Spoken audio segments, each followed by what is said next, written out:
ಜೀವಿತವು ಕರ್ತೃ ಸ್ತೋತ್ರ ದೇವ್ರು ನಮ್ಮ ಮಾತ್ರ ಮಹಿಮೆ ಪಡಲಿ.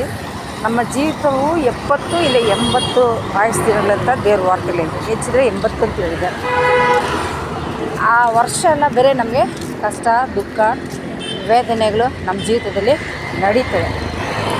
ಆದರೆ ಅದನ್ನು ನಾವು ಸಾಗಿಸಲು ತುಂಬ ಕಷ್ಟ ಲೈಫಲ್ಲಿ. ಅದ್ರ ದೇವ್ರ ಸಹಾಯ ಇಲ್ಲದೆ ನಾವು ಬದುಕೋಕ್ಕಾಗಲ್ಲ. ಆದ್ದರಿಂದ ನೀವು ಪ್ರತಿದಿನವೂ ದೇವರಲ್ಲಿ ಮೊರೆ ಹೋಗಿ ಈ ದಿನ ನನ್ನ ನಡೆಸಪ್ಪ ಅಂತ. ಎಷ್ಟೋ ಜನಕ್ಕೆ ಈ ದಿನ ಊಟ ಇಲ್ಲದೆ ಇದ್ದಾರೆ, ಆಶ್ರಯ ಇಲ್ಲದೆ ಇದೆ, ಒಂದೊಂದು ರೀತಿ ಒಂದೊಂದು ಥರ ಕಷ್ಟ ಜನರಿಗೆ. ಅದನ್ನು ದೇವ್ರು ಹೇಳ್ತಾರೆ, ದಿಗ್ಭ್ರಮೆಗೊಳ್ಳದಿರು ನಾನು ಇನ್ನು ದೇವರು ಅಂತ ಹೇಳ್ತಾರೆ. ನಾವು ದೇವರಲ್ಲಿ ಮೊರೆ ಹೋಗುವಾಗ ಅನುದಿನದ ಆಹಾರನ ಆಯಾ ದಿನಕ್ಕೆ ನಮ್ಗೆ ಏನೇನು ಬೇಕೋ ಅದನ್ನು ಕೊಟ್ಟು ನಮ್ಮನ್ನ ತೃಪ್ತಿಪಡಿಸ್ತಾರೆ.